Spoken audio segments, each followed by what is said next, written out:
Hello there, traders. I'll start that again. Mike was on mute as per usual. I hope everybody is doing well. It is Tuesday, the 18th of February. My name is Jonathan Kibler. I'm going to be taking you through some markets to have a little look at. We're going to review a few markets. Obviously, we talked about some markets last week. Just want to update you on kind of what I did with those and where I'm at the minute. In terms of markets that we traded last week. I had an unfortunate stop out on my Kiwi yen trade. So entered that last week on the 13th, which was the Thursday. Really like the fact that we were getting a breakdown in structure. We kind of discussed that on stream, which was this opportunity here.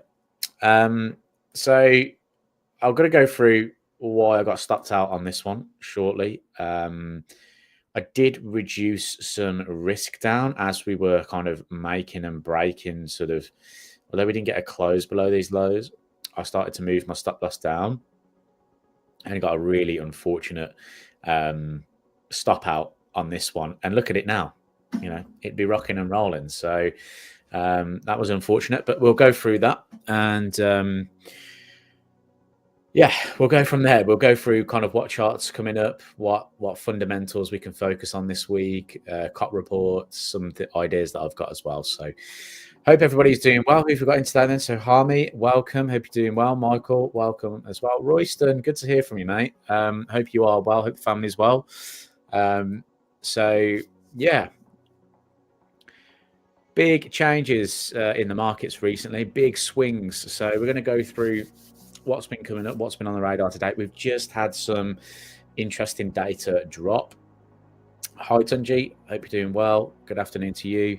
Hi, Ratish. Welcome to the live stream. So let's get rocking and rolling on the fun stuff first, which is the fundamentals in the market. I know this is everybody's favorite.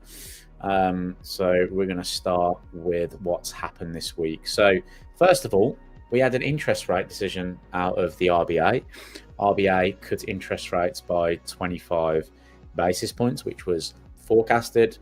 It was highly likely to happen. And the likelihood of further rate cuts, though, is in question at the moment because there is some decent data out of Australia at the moment, including a decent jobs data. So there's forecasted to cut twice this year, I believe, the RBA. Once in this meeting and once in August, I've got on my notes. So potentially we're going to see another rate cut, but not for a while yet. So we can digest what's happened in the markets in terms of Australia. Bank holiday was on Monday, so in the US and Canada. So very light trading volumes yesterday, but that's kicked off quite well today. So big data in the UK. Big data in the UK. So claimant count. For those that are unfamiliar with the claimant count, this is kind of like our initial jobless claims out of the US if you're based in the UK. What's really interesting about this, I'm just going to take the forecasts off and just put the revisions on. We had a revision of January's numbers down from 0.7k to minus 15.1k, which is quite substantial. Now, these numbers have not done as well. So this number rising is not typically good, but that was overshadowed by this number being revised down. And the revisions in this number can be quite big. You know, if we look at what happened in the past over here, revisions have been quite big. We've had the actual, which you can see on there, and then the revised figures after. What's quite interesting about this number, though, was we were in the sort of positive territory, and now we've kind of had 3 months of negative numbers there. So it's kind of telling us that the job data in the UK isn't that bad. Revised numbers are hard to trade because you don't know if something's going to be revised. Obviously, I mean, trading the news is hard to do anyway, but it makes you less confident in the actual number because when you look at the revisions, they, you know, where have they actually been accurate? I can see one here. I can see one potentially back here, which wasn't too far away. But a lot of the times this number gets revised quite substantially. So that was one big big move there. The other one was the average earning index, and that has risen to 6%. So forecasts were 5.9, so that's the middle forecast, revised down to 5.5%, and then we had a move to 6%. So we're expected to come in on the high side anyway. I don't know what this was revised down from. 5.6. So it was a higher number was forecasted anyway. But again, we've been revised down on the previous number. But look at this average going up in the UK at the moment. It's telling us a lot about the UK's labour market. For me anyway, it's telling us that the labour market in the UK isn't as bad right now as what's kind of being made out. That's a problem, though. That is a problem, because what we know is that the Bank of England have cut rates recently. They are unsure of growth. However, GDP numbers came in and they were higher than anticipated. So this is going to be a little bit of a headache for the Bank of England, because they want to potentially start cutting rates. But if we have good earnings, if we have stronger labour market in terms of that climate count change coming in lower on those revised figures, that means there's essentially less people are claiming employment benefits. Could also suggest that more people are working within the economy because they're not claiming as much. So real substantial difference there. And if you've got good earnings, you've got slightly higher slightly lower climate count. I was going to say higher inflation, which is what we've got in the UK at the moment, a slightly higher inflation number.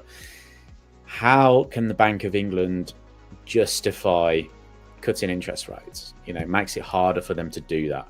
So very interesting data coming out of the UK at the moment. A lot of the figures out the UK are pointing, in my opinion, to a little bit more of a bullish sterling right now, and you can see that starting to kind of float around across the board.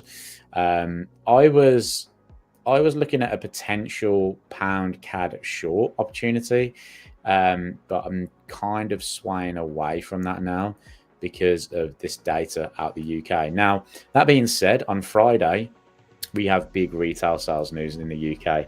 That is also forecast to come in a lot higher than the previous. So previous minus 0.3%, middle ground forecasts are 0.4%. So if we see another sort of big kind of piece of data come out of the UK larger than anticipated, let's say this was 0.6% or something like that, that would be quite a significant, you know, move for the pound, I feel. So Friday is going to be a big one in the UK. What else have we had out though? So what we've had out today as well is CPI. If we go take a look at trimmed CPI, which is basically core CPI, which basically means it's without volatile energy and food, you've got 2.7%. So inflation in Canada still kind of on the upward trajectory there. CAD has been a very strong currency. This is why I was quite interested in buying CAD. And you know, when I look at the strength and weakness charts in particular, what I was looking at was the fact that pound had been in this kind of strong scenario. It had reduced down to +4 from last week. This week it went down to 2. So it told me that the pound is starting to get weaker. And then I was looking around, okay, well, if the pound's starting to get weaker, where do I want to go and try and position myself? And we got the Australian dollar, which made a huge gain last week. And then you've got CAD, which also made a huge gain after coming out of the -7s. It went to -1, now +5. So quite a significant shift there. So I'm actively, or I was actively looking for pound CAD short positions. You know, and to be honest, that CPI data backs up my claim of buying the Canadian dollar. However, the Canadian dollar's reaction to this has been quite interesting. So if we go to dollar CAD here, we can actually see that on the 30-minute time frame, we initially saw some strong CAD, right? The market dropped initially, okay? and then it shot all the way back up. But now we're starting to see a little bit of selling coming back into the market. But I would have thought that would have been fairly bullish CAD. Whether that's been priced in because of obviously what has been happening over here recently, where you can see a stronger CAD regardless, might be slightly priced in, but that's still quite a significant move, because it tells us again, how the Bank of Canada, are they going to start slowing down the pace of their rate cuts like we have been seeing? But pound CAD was on our list from last week, and what I was looking at was the fact that we were having this kind of pullback in here, and it was this nice sort of slow pullback last week until yesterday. Yesterday we had this really strong bullish close, and I don't necessarily mind it, but at the same time I was looking for another kind of day where it was just a little bit maybe of like breaking the high, closing back below, you know, just this really slow grind up. But that being said, we are at this kind of daily level of resistance up at this kind of 179 handle, which is this kind of zone in here, right?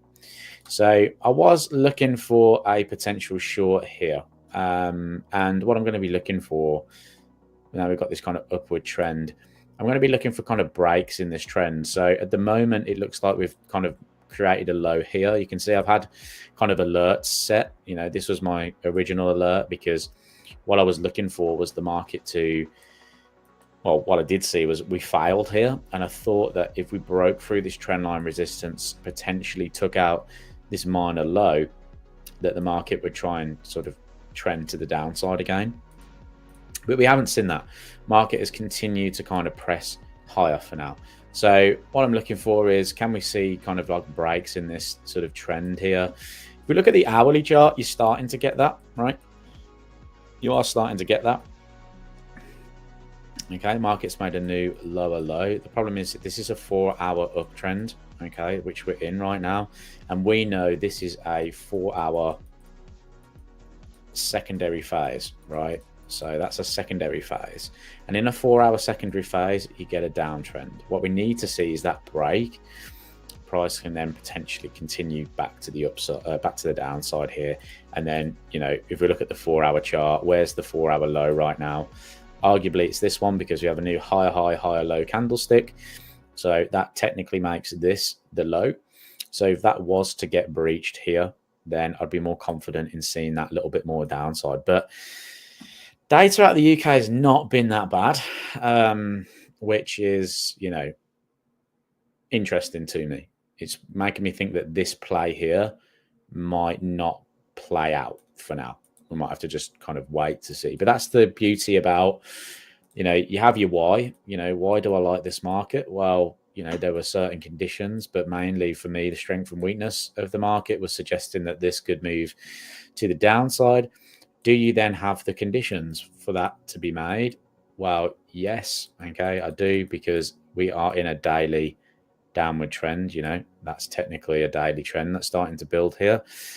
Do I have my strategy though? Okay, and what does my strategy tell me? It tells me that I need to see the 4-hour, you know, also be in that sort of downward trend. So no. Okay, so it's more about waiting now. It's waiting for the conditions to be set up. And if I do wait for the conditions to be set up, then maybe we're going to see some downside here. Okay, so we'll wait and see with this one, because I think if we take this high here on the hourly chart, then more than likely price is probably going to continue to push to the upside there. Let's go talk about Kiwi yen then, because I got stopped out on Kiwi yen, unfortunately. This would be the current position if I did not move my stop loss. But I did. I moved my stop loss, and it was, you know, the reason why I moved my stop loss was I was trying to mitigate a little bit of risk there. It was, I didn't fancy holding this over the weekend because of, you know, scenarios that have happened in the market recently. I didn't necessarily mind holding silver, although I ended up banking silver before the CPI data. But yeah, essentially what happened was, this was my original risk here. Market was pushing to the upside. I actually moved my stop loss because we kind of made this new low here. It's not a confirmed low, which is, you know, what I'd like to see basically is 2 closes below a low to confirm the low. But we did break it, and then the market rallied, kind of hit break even again and come back down. So I was like, okay, well, this is starting to just kind of float around a little bit. So I moved my stop loss down to this high here, okay, which in hindsight, looking back, probably didn't need to do, but I did it anyway and reduced my risk pretty much in half. So it went from a 0.5% risk to like 0.2, I think it was like 9% something of my account value. So I was like, okay, happy with that. Problem was, market then closed, spread on the close then knocked me out of my TP, knocked me out of my stop loss. So in hindsight, I should have, you know, I should have maybe just left my stop where it was, because then it would have avoided that spread, and I would be in profit at the moment. So that's just an unfortunate one. So unfortunately for me, this was a losing trade. I'm just going to pop that down to there. Yeah, so I did take a small loss on that one, but you know, every cloud has a silver lining, and I am in Swiss yen short. so I've got in Swiss yen short yesterday. This is a market that we've been, you know, talking about for a while now. Ended up basically, after we had this 4-hour close, breaking through this kind of double top high, I was like, okay, this market could now be starting to trend again to the downside. You know, my feeling, well, if you're familiar with my feelings around Swiss yen, you know, we've got the Swiss National Bank who are cutting interest rates fairly aggressively. You've got the Japanese yen who are on a hiking cycle right now. So any kind of significant upside in Swiss yen, I'm happy to sell. So that's what I've done here. Market had a very strong move last week, came up into the 169.69 level, double topped, broke through that trend. So basically shorted on the hourly chart. The hourly gave me a little bit of a pullback, saw that the price came up into this level, gave me a close lower, ended up taking short here. So in yen in some capacity right now, it is Swiss yen though. Strong bearish close on Monday. I'm looking to see, can this downward momentum continue? Okay, can we still get this bearish kind of setup? You know, I'm looking for the market to basically come and retest lows. You know, that's what I want it to come and do. But as I said as well, every cloud has a silver lining is the same. I bank silver. So we were talking about getting long on silver. I still feel like this is a good market to be long, but the moves in this was pretty wild. So this was my entry down here. We had a nice little breakout of this counter trend line here. I like the fact that the market all, you know, retested these lows. This was this the US? This was the US CPI data, I think, which was here. Okay, this was retail sales. Yeah, on Friday was retail sales. So US retail sales. Okay, so US CPI was actually stronger than anticipated, yet silver closed higher on the hourly chart. We had this real kind of push down and it closed higher, broke through this counter trend line that I was looking at. And I was like, I want to be long silver. We also broke the 50 moving average to the upside. So this was the way I got involved. I went long here. I put my stop losses way below this swing low, just in case you wanted to kind of retest this area of support in here or demand. And yeah, the market didn't really look back, you know, it kind of shot up. And it was up over 4% on Friday before the US retail sales. So I don't know what necessarily was driving that move, but there was a real substantial move in the market on silver. I saw that we'd gone 4% on the day. This isn't 4% of the account, by the way. I was only risking 0.5%, but it was 4% up on the day. And I said to myself, that is fairly unusual to have that kind of move. Heading into US retail sales and it being a Friday, I thought, you know what, I'll leave Kiwi and open. I'll take my profit on silver. If it comes back, I'll have a look to get in again. And I did not expect that 4% to basically just give back on the day. And we had this huge move to the downside. Since then, we've kind of consolidated. So I still like silver long. You know, there was a good cut signal for this, which is why I was, you know, long in the first place. On the daily chart, we're above the 50 moving average. Market is making higher highs and higher lows. It's just, is this a good place to start buying back into that position now? I don't think so. Don't think so. I want it to try and come a little bit lower first. So really speaking, you know, anywhere, let me get rid of these now. Anywhere in this kind of area here, I wouldn't mind, because that's obviously where that kind of daily chart turned from being bearish to bullish again. So if we kind of pull back down into this level, I'll have a look for some kind of lower time frame setups for a move. But we came very, very close to my target one, which was $33.40, which was basically this double, was that double top low? It was this kind of low in here, okay, where the opens and closes are. So came very, very close to that, very close to that. So although I'd still like silver long, I'm going to wait for a better opportunity. Okay, so if we can get another pullback down, and then I'll look to the 4-hour time frame or the hourly time frame, look for those kind of change of trend setups, and see if I can get a move back into this market. The reason why I like this a lot, if we go over to our futures market and we go to silver, go to weekly, double click into the, let me just minimize these, the cut indicator, then yeah, look, it was bullish throughout this period. It's starting to give back that, but that's just because market's moving higher. So the commercials are selling as price moves higher. But essentially we came very close to kind of this open and close, this open, which was on the 21st of October, the week starting the 21st of October. So yeah, that was that kind of push up into that level, rejection of that level there. But I'd still like this, okay? As price rises, commercials are going to sell, and then it might give us an opposite signal to go short. So keep an eye on that one. So let's have a look back. What we're going to be focusing on this week, you know, I still like the idea of being a buyer of the Japanese yen. But we did see some weakness come in. Okay, you can see yen here, it was at +7. It's now +3.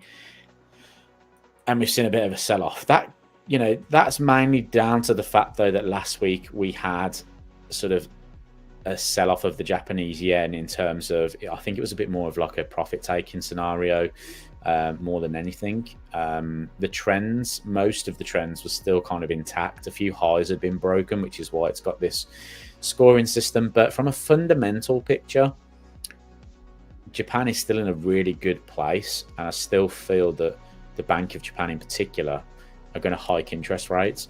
So I'm actively looking around to find markets that are not doing that. You know, what's the tone is different elsewhere. Now in Switzerland, the tone is very different. They've talked about potentially going into negative interest rates.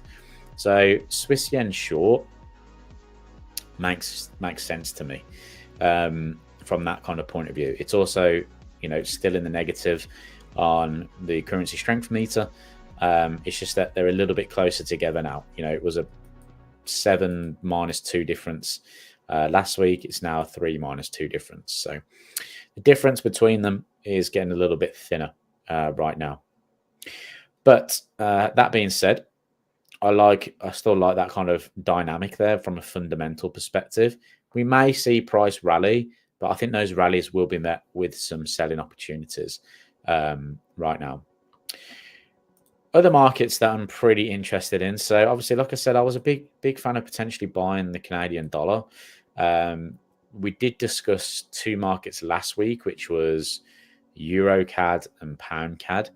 Pound CAD potentially still on my radar. It's just the fundamentals are starting to look a bit iffy on the pound, to be honest. So I don't know whether I want to kind of stay away from the UK this week. If I can avoid it, I might. That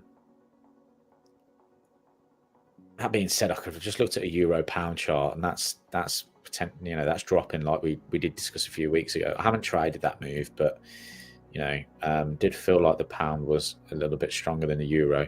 So maybe it is finding a little bit of strength across the board. Let me just go to here. Let's have a look at where pound is trading against currencies at the moment. So it's down against the dollar, which, not surprised. We had a strong week last week. So start of this week could be a little bit more on the bearish side.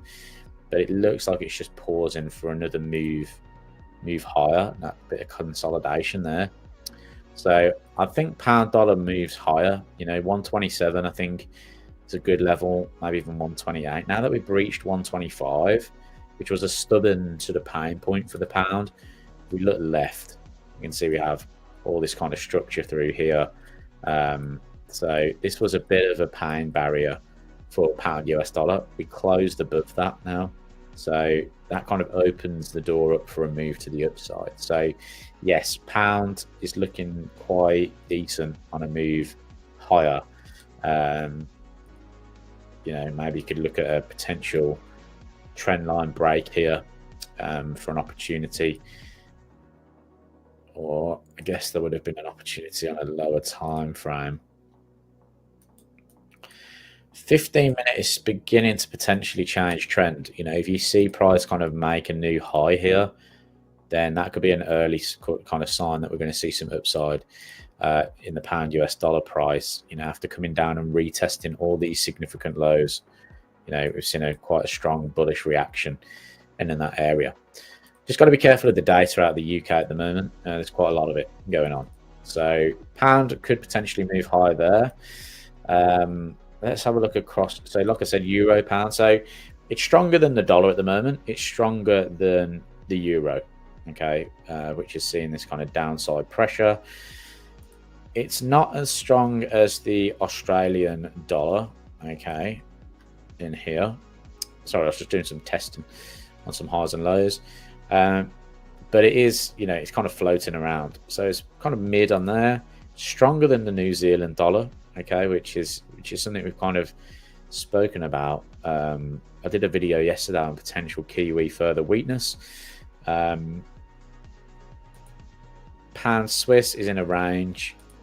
Pound yen is just kind of holding, but honestly, that move there and that consolidation doesn't make me want to sell that market. You'd rather see that on the opposite side. You'd rather see huge sort of selling momentum and then really slow pullback. So the pound to me is not looking bad from a technical place as well.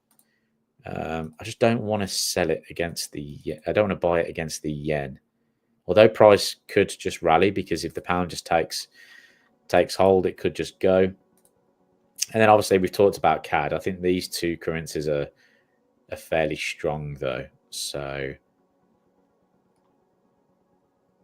CAD is stronger than yen. CAD is stronger than the Swiss franc.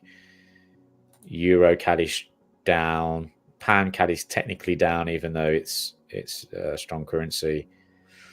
So yeah, I think pound CAD is going to struggle, to be honest, to make any kind of move. But we'll see. We'll see. Kiwi CAD. Kiwi CAD could be an interesting chart to look at.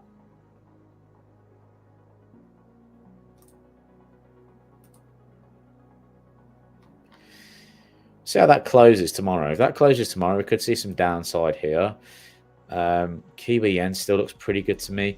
Basically, what's been going on in New Zealand is we've got a rate cut coming up, right? So there's no point being in the New Zealand dollar right now, because tomorrow we have an interest rate decision out of New Zealand. Okay, so if we come over here, we can see this. We have RBNZ interest rate decision. Now, they are forecast to cut from 4.25% to 3.75%. So that's a 50 basis points cut, okay, or 0.5%.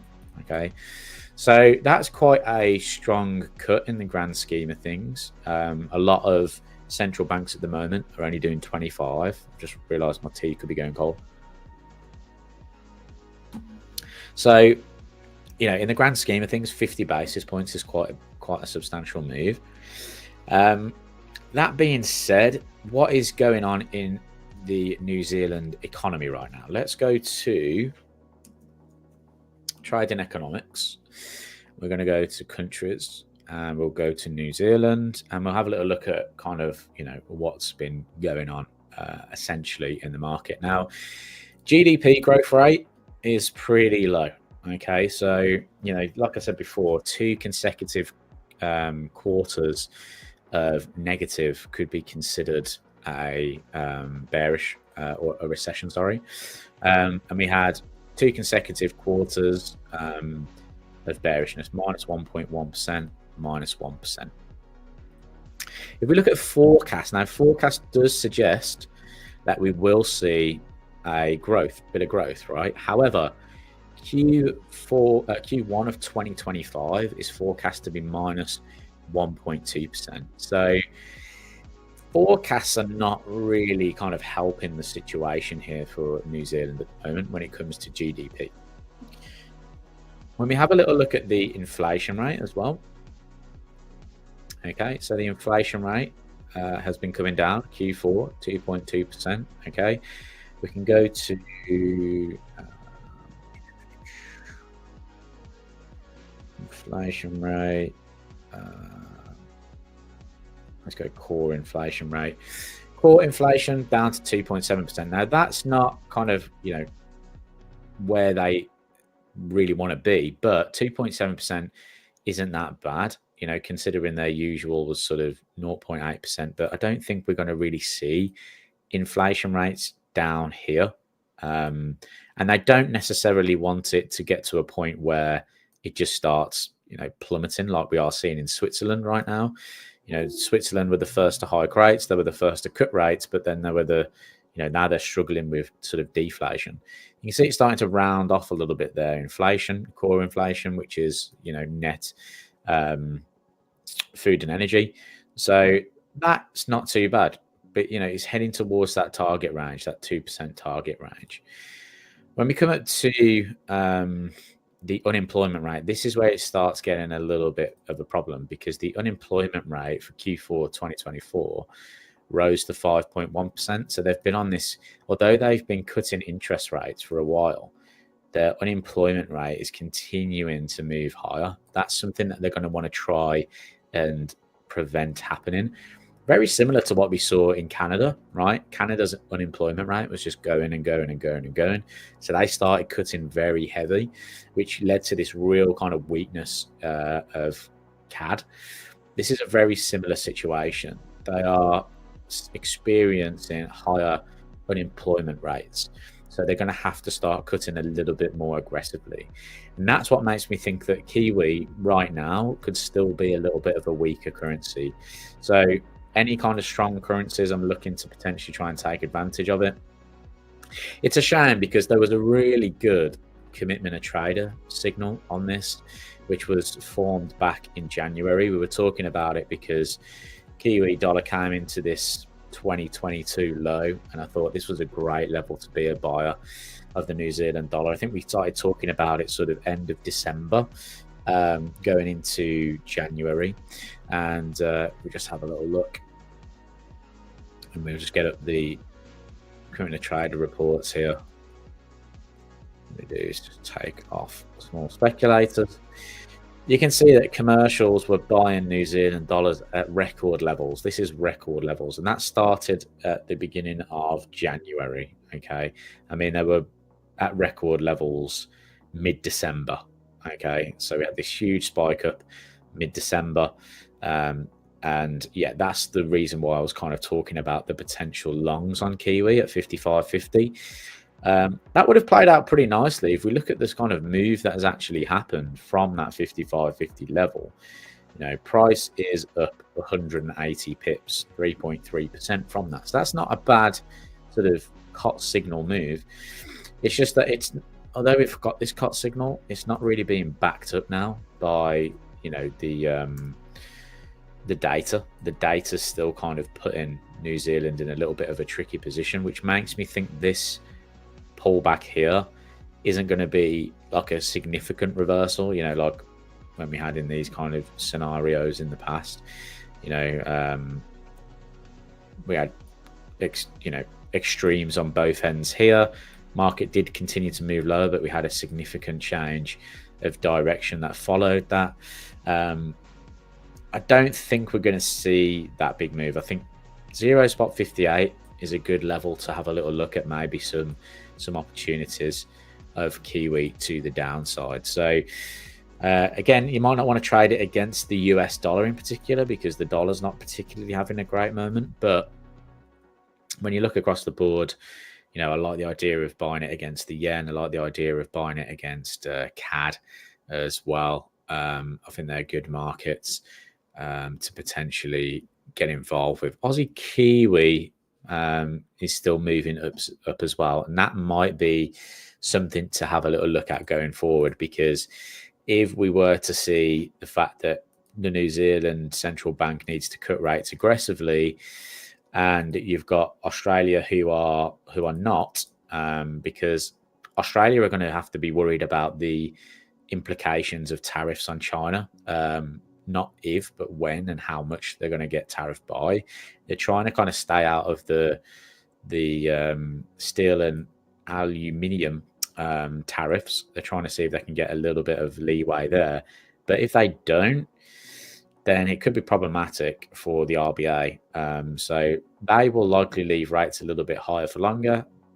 RBNZ are cutting quite aggressively because of their unemployment situation, and this could mean Aussie Kiwi, if it breaks out of this kind of, you know, ascending triangle, which I love as a pattern, then, you know, Aussie Kiwi could be back up towards the 114s, which are these 2023 highs. So that's a market to watch. I don't typically trade this market, I must admit. This isn't a market that I will go to regularly to you know, try and take a position in, but it makes a lot of sense in my head when I think about the kind of what drives a currency. You know, that makes a lot of sense to me. Any questions so far, guys? Sorry, I've been talking straight for 38 minutes. Hi, Bongo. Hi, Rod. I hope you're doing well. Let me know your thoughts on the markets this week. Is there any kind of markets that you're particularly interested in? I'd be interested to get your thoughts as well. You know, I've just been chatting away. But yeah, from a currency strength weakness position as well, you do have a stronger Australian dollar. Kiwi is still in the minuses. It gained a little bit, but not aggressively. Dollar was the worst performing currency of last week. So yeah, it's a tough buy for me at the moment, the US dollar. But he's at -5. So these currencies are at reversal zones right now. But I need to see them come off those first. I did like the idea of shorting euro against the US dollar, and I did take a short position. I forgot to show you. I am in a very, very minor short position. And when I say minor, my risk on this is 0.25%. 0.25%. Basically, price came up into this 1.05 level, and I was watching the hourly chart, and I saw that the hourly started to kind of break trends there. So I ended up just taking a small position on this. Do I feel like this could be a good, you know, continual breakdown? I'm not so sure. But when I look at the daily chart, you know, we came up into this really nice level. We saw sellers here in the past, really strong sellers. I was looking to see, are those sellers going to start defending that level? So yeah, I took a punt. This is one way I just kind of took a punt on it. I like the potential dynamics here, the whole trade war dynamic, the recent comments from JD Vance out of the EU conference and things like that are just kind of making me think that maybe the euro is still something to be sold in the near term. Sentiment is kind of going against me on this, and I mean, I don't mind that, but at the same time, I've got to be aware of it. You know, when I look at euro and I look at the commitment of trader reports here, let me just take off that. I can see that, you know, commercials have been buying, and the last time they were buying this significantly was here, was in 2022, and look what happened to prices. Hedge funds, they're selling beyond that point of 2022 now, so that's a significant position that is being built in the market. So the last time they were this short was COVID, where they were this short. So that's a bit of an outlier. If we look at 2019, similar kind of shorts in this kind of downward phase, but we'd have these big pop-ups and then continued. So yeah, although I feel like euro downside is good, I'm going low risk on those, to be honest. What do you think of dollar switch to the downside? I'll have a little look at that in a second, because Michael's just asked if I could recap the analysis on euro dollar. Yeah, essentially I've kind of taken a little bit of a punt on this one, Michael, because the situation out over the weekend was that JD Vance had been to this EU conference. He made this kind of statement that basically said that the EU and the US aren't really aligned at the moment. He doesn't feel anyway. Trump has talked about tariffing Europe quite heavily, especially Germany. And Germany is the #1 economy within the euro area. So it goes Germany, France. I don't know who the third is, but I can get that data. But anyway, Germany and France are the biggest economies within the euro area. German cars make up a lot of what Germany do. They manufacture cars, and the US buy a hell of a lot of German vehicles. So there's potential tariffs coming on German vehicles because Trump is centralist. He wants everything to be, you know, within the US. He likes deglobalization. He doesn't necessarily want to do deals with Germany on cars. So I think that's going to impact the European economy again. Euro has been, you know, a terrible currency. I remember when euro dollar was at 112, and I was saying, I don't understand how euro dollar is at 112, because the euro economy was rubbish. And we did end up having this really nice move to the downside. But I've got a similar feeling. I just don't see any kind of upside to Europe at the minute. There's been a lot of political risk as well. So, you know, we've got the German elections coming up at the end of the month. So again, depending on how that goes, could be another problem for Europe. But essentially, my analysis on this for now is I've taken a 0.25% position on this, a very, very, very small position for me. Basically because we came up into this resistance zone, we changed trend on a lower time frame, which is, you know, kind of my trading strategy is when we come to a significant level, I like to look at a lower time frame change of trend. This is what happened here. So the market is technically bullish here, making higher highs and higher lows. It then fails to make a new high and it makes a new low. So that to me is a potential change of sentiment. So I ended up taking a short position on that, and the market has continued to kind of push lower. We've broken this 1 hour 50 moving average as well. And usually, you know, I want to be on the sort of that side of that 50 moving average. When we kind of break through it, price can stay below it. When we break above it, price can be, you know, and vice versa. So I've taken a very small position here. The only problem I've got with this move is that the dollar is quite bearish at the moment. So, you know, really speaking, I really wanted to short Euro CAD, but there was that CAD CPI data that's come out. But if we have a little look at this one, you know, we've come up into a level of resistance. Market has, you know, kind of come in. I don't really think I can class that as a low though. So this would have to be my low in here, which makes me think the market's got to do a lot of work still to kind of break through these levels. On an hourly chart, yes, you know, we've broken that low on an hourly chart. But yeah, I'm going to be a little bit more cautious on that front, considering how CAD has performed from that CPI data. But yeah, so euro for me, I like the idea of the downside from kind of like a fundamental approach and potential political approach, but at the same time, there's got to be a little bit of risk here because of the US dollar. The real pump will be if Trump comes out and announces significant tariffs on Europe and especially German cars. Euro dollar's down. I think we're back down to sort of 1.02 in my opinion. So I'm looking at these highs thinking that this could be a good area to start adding into a move. My stop loss is ATR above these highs. So to work that out to the average true range, you can just basically get your average true range on the chart. Highlight where we were at. So we were at 82 pips. So you can see I've got an 82 pip stop loss on this. So I've got a 1 daily range ATR stop on this one at the moment. I'm just going to see if we can start pushing lower. If we can, fantastic. If we can't, so be it. It's a 0.25% risk move. I'm not too bothered by it. Hopefully that answered the question, Michael. Anyway, Rye guy, what do you think about dollar Swiss to the downside? Broke daily trend. Yeah. This trend line, right?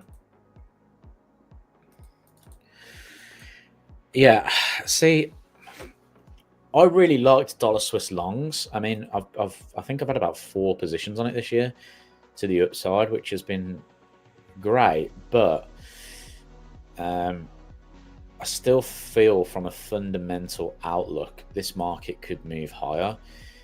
It's just, are we getting a bit of a sort of pullback now? Is the market kind of realizing that Donald Trump's tariffs aren't necessarily going to be imposed?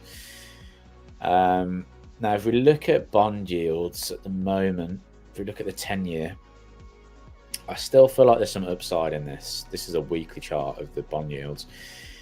Last week, we had this kind of break higher, and this I think on Tuesday, or it might have been Thursday, I can't remember. Tuesday or Thursday last week, I spoke about the fact that this could, bond yields could head higher, potentially to 4.7%, maybe even 5%. Problem is then we had that core retail sales data, which was fairly shocking. And if consumers aren't spending in the US, then demand is going to fall. And if demand falls in the market, then bond yields are going to fall. And that means the dollar is going to lose demand as well. So it's a really tricky one, because I think from a central bank point of view, I like the fact that the Swiss National Bank are cutting rates aggressively. They wanted a weaker Swiss franc. They've got it. Are we just going to see a bit of a deeper retracement though? I'm a bit on the fence with Swiss franc. I'm a bit on the fence with it.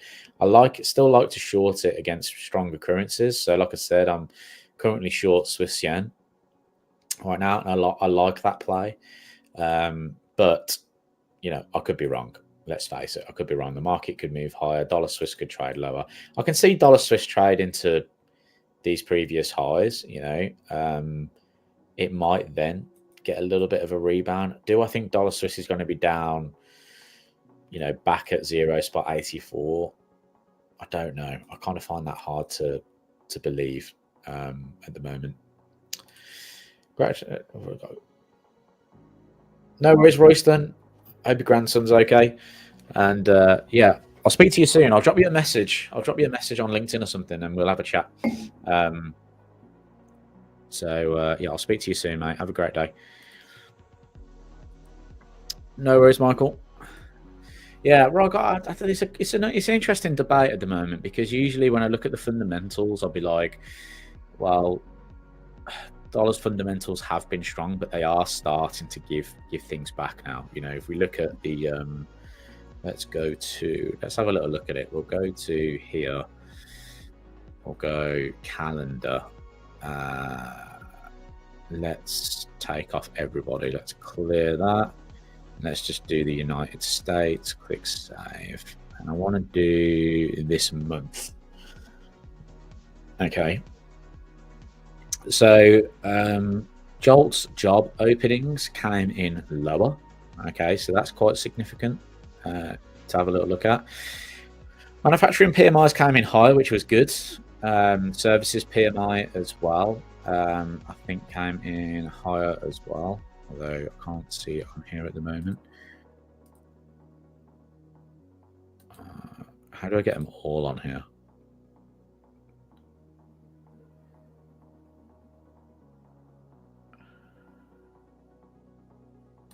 Is it 1 star? Or just okay? We'll just go for the 3-star data. There's services PMI. Services PMI came in a little bit lower at 52.8. Now, the US is largely a service-based economy, but manufacturing PMI is still very, very important. So we've got mixed PMIs essentially. JOLTS job openings is lower, which is not great in terms of job openings. We then had a significant sort of shift in non-farm payrolls as well. So we were at the 307s, that was revised to 307 from 256, but then the consensus was 170, and then we came in even lower than the consensus at 143. So that was quite a significant downside shift. Unemployment rate came in at 4%, which is technically good. But then it starts to get interesting. So core inflation rose to 0.4%. So that to me would be, okay, well, the Fed have got a bit of a problem here, because if core inflation remains high, I mean, 3.3% on year, it's not nowhere near that 2%, and it's forecast to go even further. So that's a problem. PPI month on month came in a little bit lower, but you know, previous was 0.5%. Retail sales really shocked me on Friday. Retail sales really shocked me because the consensus, the forecast was 0%. Consensus was low anyway at minus 0.1%. But then it came in at 0.9, down from the previous revised figures of 0.7. So that's quite a significant shift. And retail sales is a biggie because it's all about the consumer. How are the consumers spending in the economy? If they're starting to, you know, get worried about the economy, and if we go back a couple of weeks, there was the inflation data, which was the consumer inflation data, and they saw that, or they think that the consumers believe that inflation will be at 4.3% in the US. So again, that's kind of, if the consumer thinks that inflation is going to be higher, are they willing to spend in the economy? Because if they think that they're going to get less for their money in the future, their spending habits are going to change. So yeah, I think that was quite telling. Retail sales was on Friday, and I think the market is going to try and still play to that tune, because I mean, we've got Wednesday, we've got some kind of decent data coming up. We've got FOMC meeting minutes as well. Home sales, that'll be interesting to see, you know, because if people are not spending in the economy, are we going to see a growth in home sales? Maybe not. Durable goods orders previously was minus 2.2% as well. So the only thing they've got going for them is they've got good GDP, but could that come down as well because of the situation here? So I think the US data is starting to turn to the downside a little bit, which makes me very cautious about trading dollar aggressively at the moment. But yeah, I think dollar Swiss is it's an interesting chart. I mean, right, guy, if your strategy is saying sell, then who am I to go against the experience that you have in the market as well? You know, I personally am just a little bit cautious on being a seller here. I mean, I could see it coming lower.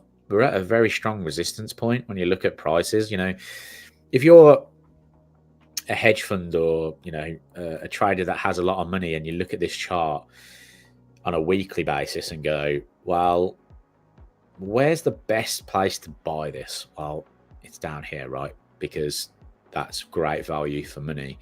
If I've missed out on that move, where's the next kind of best place to get involved? Well, potentially 0 spot 89, potentially 0. I mean, 0 spot 88 would probably be the best sort of area. So yeah, if I was a hedge fund, would I buy here? You know, would I get real good value from buying here? Maybe not, you know. Sometimes I like to just kind of take myself out and say, if I was a hedge fund, if I had $10 million or £10 million, would I buy dollar Swiss right now? And if the answer is no, then I shouldn't be doing it with my smaller, significantly less trading account size.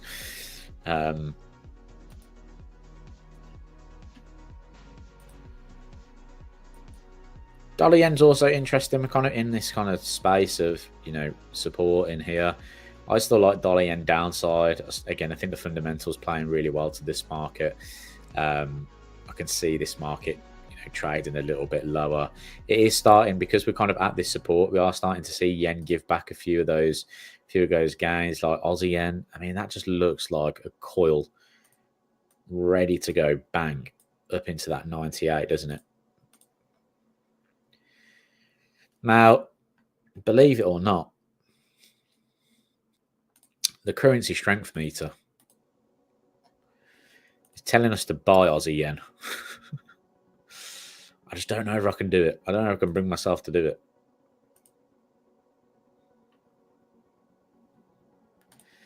But, you know, I've ignored this currency strength meter in the past because of the fundamentals, and honestly, I have been burnt for it. And this year is going to be no different.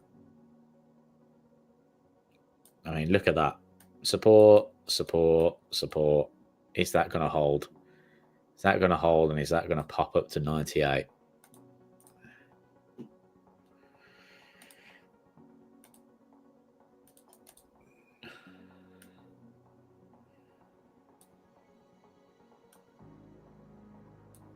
We'll see. I'm going to, you know what I'm going to do? I want to add an alert on the arrow. See what happens. If we break through there, my Swiss yen might be bad as well at that point, because if the yen goes, Swiss yen's probably out regardless. I just like the value of buying yen at the moment. I do think yen's going to be the best performing currency of 2025. But that doesn't mean that price can't move higher first. You know, look at it in the past, you know, and these markets do not move necessarily in straight lines unless there's some real significant driver behind. Yeah, euro yen looks like one more. Yeah, I mean, euro yen is very similar, I guess. Yeah, you know, you got that kind of daily chart. It did kind of close up at these highs here, starting to see that kind of, it's the slow pullback on the daily chart, which I really don't like. That to me is a recipe for a bit of a move higher.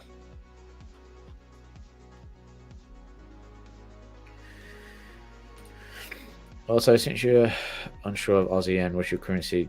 Yeah, my currency strength meter basically says to buy Aussie yen. And when I looked at Aussie yen on the chart, so what I do is then obviously I come to my heat map and I look at sort of the technical factors of being involved with Aussie yen. So do I get a weekly bullish close? Yep, tick, you know.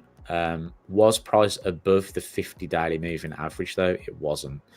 Momentum, basically the momentum is built off of if price is closing towards the 50 moving average or closing away from the 50 moving average. So in a bullish scenario, I wanted to see Aussie yen closing towards that 50 moving average. And if we go to Aussie yen here and go to and look at the daily chart,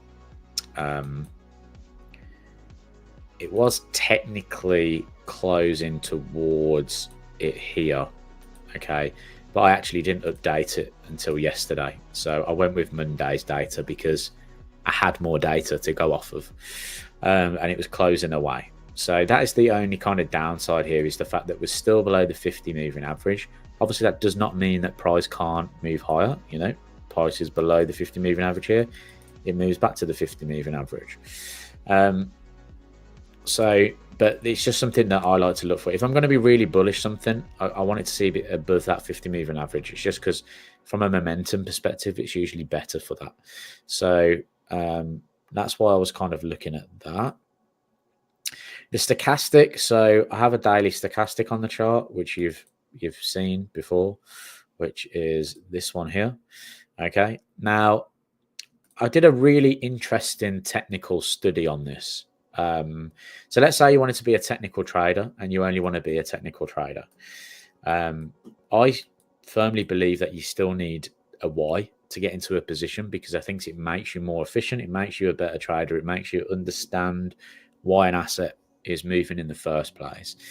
But I did a really interesting technical study. So if you took a daily chart, right, and this stochastic oscillator here, oops, where's that gone? Am I still live? Am I still here? I feel like why would that update like that then if the internet hasn't just gone? Anyway, I'm going to carry on. So when you see the stochastic oscillator, right, cross over after it's been down below the 20 here, so this would be this option here. So you can see both lines just about got below the 20, right? And then you have that kind of crossover there. Okay, the fast one. Are you still here? Brilliant. Brilliant. Let me just move this up a little bit. What I found was that the market did tend to go into this kind of bullish mode. So if we look at this kind of, and I always look at the first one, right? So here would be a potential bearish mode. Price then goes again, but we don't get both of the sort of crosses, right, until here, right? So between this point and this point, I'd be bearish on this market, okay? From here, okay, I would be bullish until it gave a bearish signal, essentially. Here I would be, let me just clone these up so I don't have to keep changing the color of these. Here I would be potentially looking at a bearish move, okay, but that didn't unfold for a very, very long time. You know, it took till here for it to start really unfolding. Here as well. There are other parameters in it, by the way. It's just because it just basically helps you on a technical of just being saying, okay, it's telling me I should be bullish here because the stochastic oscillator is more of a momentum indicator. So it's just kind of telling you or confirming, because all indicators are lagging, but it's just confirming visually that there is momentum behind what you're looking for or what you're looking at. Okay. And there. Okay. So let's just use that for an example for now. Basically, what I would do between these 2 points, so this would be a bearish period for the market. This would be a bullish, bearish, bullish, bearish, blah, blah, blah. Let me just change this one to bullish. And what I would do in those is drop down to an hourly chart. I've got my 50 moving average on here. I just need to put my 200 on. Okay. And then what I'd be looking for is for the 50 and the 200 to be in line, then breakouts. Okay. So you can see here, what I'd be typically looking for is breakouts on trend. So let's go to the first one over here. So essentially what I'd be looking for is a pullback on trend. So I'd need to see the hourly start making higher highs and higher lows. And then I'd look for a breakout of that situation. So here you can see that the market made a new higher high. We have a higher low there. So I'd either draw a trend line or I'd be looking for a break of that low to get involved with the market. You can see price starts to break down when you get the conditions that are okay. Here, price starts making higher highs and higher lows. This was that low that needed to see a close below, and then the market moved lower. Or alternatively, you could look at trend lines. The problem with trend lines is they are very subjective, you know. So arguably I could say, well, that was the first breakout. So I do prefer looking at horizontal ones. Again, you've got the markets making higher highs, higher lows. I just keep moving the low up. So there's the low, there's the low, there's the low, here's the low, there's my breakout candle, there's my short. Okay. And I'd do that until I got to a different condition. So this is the different condition now. And I'll be looking for sort of long opportunities through this area here. Okay. This is the problem with technicals on their own, because look at that market just going sideways. I don't think at the time I'd want to be buying Aussie yen either. Here would have worked out okay. In this bullish scenario here would have worked out pretty well. In this bearish situation, you don't actually get a setup. You get one setup here, okay, which was a losing setup, and then one setup here, which, depending on your risk reward ratio, might have been a loser as well. That probably was a loser, and then you get the trend that starts going. So I kind of use this as a tool to kind of gauge momentum, but at the same time, it has to be taken in context with loads of other different tools. So that's why I currency strength first, you know, because if I've got currency strength weakness and I have momentum, then that's a completely different thing, right? Which kind of creates these scenarios here, okay, where you've got Aussie, which was really weak, yen was really strong because that was the intervention, right? So there was a fundamental driver behind this market moving down. That's when you see those really good setups within the market, okay? If you're trying to just trade technical, you know, you're going to get yourself into scenarios like that where you get this real kind of choppiness in the market. But yeah, Aussie yen is saying that I should be a buyer from a kind of technical point of view, currency strength meter point of view. It's just the fundamentals, I would say, are pretty much just backing the Japanese yen right now. And if you look at Australia's fundamentals, yes, they are still fairly strong. I do think if Australia was not attached to the Chinese economy right now, and the fact that China could be tariffed, I actually think the Australian dollar would be a fairly strong currency. But I just think it's a make or break year for Aussie because of the scenario it's in. We've had a very bearish sort of end of last year, very similar to most currencies right now. We're at very critical points. We hit that 62 handle, we've bounced off of it. But yeah, sorry, I'm going on a rant now. Right, we've gone for an hour and 10 minutes. So I like to run these for about an hour. My tea has gone cold, so I need to go make a new one. But I'm going to leave it there, guys. Thank you for joining me for today's live stream. I really appreciated your input and your comments, and I hope everybody did enjoy it. If you did and you're still here, leave a thumbs up. I really appreciate that. Lets me know that the stream that I'm doing is informative. And yeah, I will catch you. I don't think I'll be on Thursday. I don't think I'll be here on Thursday, so I will catch you next week. But I'll produce a video and you'll see some technical analysis and some markets to watch from a fundamental basis. So I will catch you next week. Hope you have a good one, and see you soon.